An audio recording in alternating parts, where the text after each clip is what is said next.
ہاتھ اٹھائے. یہ دور جاہلیت کے کافر بھی گوارا نہیں کرتے تھے. وہ کہتے ہیں کہ چہ جائے کہ مسلمانوں کی طرف منسوب کیا جائے اور مولا علی شیر خدا کے ہوتے ہوئے منسوب کیا جائے. وہ کہتے ہیں جاہلیت کے دور کا کوئی مرد بھی اس طرح نہیں مارتا تھا، اور اگر مارتا تو اس کا عمل ساری اس کی نسلوں کے لیے باعث یار ہوتا تھا، منہ چھپاتے پھرتے تھے. کیا فاروق اعظم یہ عمل کر سکتے ہیں؟ کیا مولا علی شیر خدا کے ہوتے ہوئے یہ چیز گوارا ہو سکتی ہے؟ تو وہ کہتے ہیں کہ یہ سارا کا سارا واقعہ نہ عقل قبول کرتی ہے، نہ شعور قبول کرتا ہے، نہ وجدان قبول کرتا ہے، نہ سوسائٹی قبول کرتی ہے، یہ گھڑا گیا ہے. اب یہ سن لیجیے.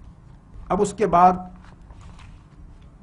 یہ تو چونکہ ڈائریکٹ روایت کرنے والے یہ آدمی اس قصے کو گھڑنے والے تھے ابان بن ابی عیاش، اور اس نے سٹریٹ اوے ایک آدمی سلیم بن عامر العامری سے گھڑ لیا اور اس نے کہا میں موقع کا گواہ ہوں. یعنی اندازہ کریں کس طریقے سے افتراء اور بہتان بنائے گئے بعد کے لوگوں نے. جس نے یہ قصہ لکھا ہوگا اس نے تو اپنا نام چھپا لیا، سٹیٹ اوے ان کے نام منسوب کر دیا. اس لیے میں نے پہلی گفتگو میں تو ڈائریکٹ ان پر جرا کر دی. اب بعد ازاں مختلف بات کی کتابوں میں پاسنگ ریفرنس کہیں تھوڑا کہیں زیادہ، من و ان تفصیلات کے ساتھ ہر جگہ نہیں، تو کوٹ کیا ہے جن کو شیعہ حضرات آگے بیان کرتے ہیں. کبھی وہ بلازری کی انصاب الاشراف کا ریفرنس دیتے ہیں، کبھی کوئی اور ریفرنس دیتے ہیں. اب ان کتابوں میں جہاں بھی کہیں اس واقعے کا ذکر آیا ہے اس کے راوی ہیں مسلمہ بن محارب الزیادی الکوفی. اب سن لیجئے، میں سند اب بات کرتا ہوں. اب یہ میں اس کے دوسرے ماخذ کی طرف آ رہا ہوں. المدائنی روایت کرتے ہیں مسلمہ بن محارب سے الکوفی سے، اور وہ روایت کرتے ہیں سلیمان التیمی سے اور بیک وقت ابن اون سے. یہ دوسری سند ہے اس واقعے کی. المدائنی یہ شیخ ہیں بلازری کے. اب روایت یہ یوں کی گئی کہ مسلمہ بن محارب الکوفی وہ راوی ہے اور وہ براہ راست روایت کرتا ہے دو افراد سے، سلیمان التیمی اور ابن اون. بس آگے سٹیٹ اوے واقعہ ہے کہ یہ واقعہ پیش آیا. تو سب سے پہلے راوی ابن محارب الزیادی کی بات کو سن لیجئے کہ اس کے اوپر کتب فن رجال میں اس کو کسی نے سیقہ نہیں کہا، اور سیر اور تاریخ اور ادب کی کتابوں میں نام ملتا ہے. حدیث کے راویوں میں اس کا تذکرہ بھی بالعموم نہیں ملتا، مجہول الحال ہے، اس کی خبر بھی نہیں ہے کہ کون آدمی تھا، کیسا آدمی تھا. ائمہ حدیث نے، ائمہ فن رجال نے، ائمہ جرح و تعدیل نے اس کا کوئی تذکرہ کہیں نہیں کیا. تاریخ، سیر، ادب کی کتابوں میں کہیں نام ملتا ہے اس کا. اس کی عدم ثقافت کا اس سے بڑھ کے اور ثبوت کیا ہو سکتا ہے کہ دو آدمیوں سے یہ روایت کر رہا ہے یہ راوی. ایک سلیمان التیمی سے اور دوسرا عبداللہ بن اون سے، دو سے یہ روایت کر رہے ہیں. اب سلیمان التیمی اور عبداللہ بن اون، ان کی پوزیشن جن سے یہ روایت کرتے ہیں ذرا ان کی پوزیشن لے لیجئے. یہ روایت منقطع ہے، ناقابل قبول ہے، ناقابل اعتماد ہے. اس کے اندر کس کس نوعیت کا نقص ہے اور کمزوری ہے فنی لحاظ سے وہ بات سمجھنے والی. اس لیے کہ اس دوسری روایت جس کو دوسرا سورس قرار دیا جاتا ہے کتاب الانصاف کا، تو یہ سلیمان التیمی اور ابن اون دوسرے ان آدمیوں سے روایت کی گئی ہے.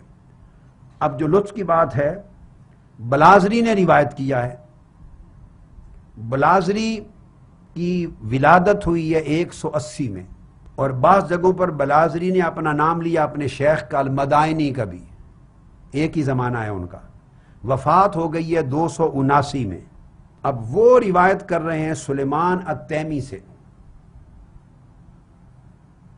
سلیمان التیمی کی ولادت ہوئی ہے 73 ہجری میں پیدائش، اور وفات ہو گئی ہے 143 ہجری میں. بلازری سلیمان التیمی کی وفات سے 37 سال بعد پیدا ہوا ہے، تو بلازری نے ان سے کس طرح روایت کر لی ہے؟ اب اسے کسی اور مقام پر انہوں نے المدائنی جو ان کے شیوخ میں سے ایک ہیں ان کے طریق کو درمیان میں ڈال کے گیپ پر کرنے کی کوشش کی ہے، مگر ان سے سما ان کا پھر ثابت کوئی نہیں، ان کا سما۔ سلیمان التیمی کی وفات 143 میں ہو گئی اور بلازری کی ولادت 180 میں ہوئی۔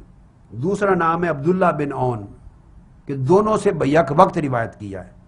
عبداللہ بن اون کی وفات 124 ہجری میں ہو گئی وفات، اور ایک قول کے مطابق 150 ہجری میں وفات ہوئی۔ لہذا عبداللہ بن اون کی وفات 124 میں مانے تو کوئی تقریباً 56 سال بعد بلازری پیدا ہوا ان کی وفات کے، 56 سال بعد اس نے روایت ان سے کیسے لے لی؟ اور اگر 150 مانے تو 30 سال کے بعد پیدا ہوا ہے، بلازری پیدا ہوئے ہیں 30 سال بعد، تو یہ روایت اپنی ابتدا میں بھی منقطع ہے اور انتہا میں بھی منقطع ہے۔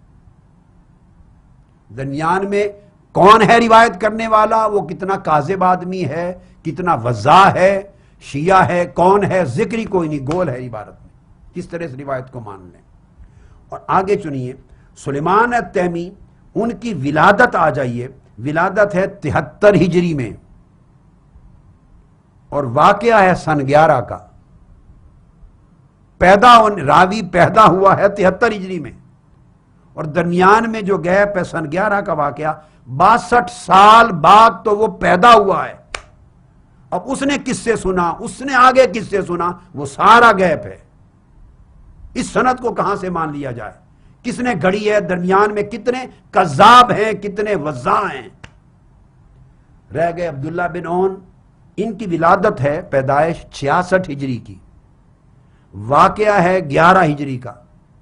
یہ 55 سال اس واقعہ کے، یعنی واقعہ تو ہوا ہی نہیں ہے، میں واقعہ سے مراد لے رہا ہوں خلافت صدیق اکبر کی ابتدا کا، چونکہ یہ اسی موقع کی بات بتا رہے ہیں کہ جب ان کی خلافت کی بیعت ہونے لگی، معاذ اللہ تو سیدنا فاروق اعظم گھر کو آگ لگا کے ان کو جبراً گرفتار کر کے لانے کے لیے آئے، تو صاف ظاہر ہے 11 ہجری کا کی طرف واقعہ منسوب کیا گیا ہے۔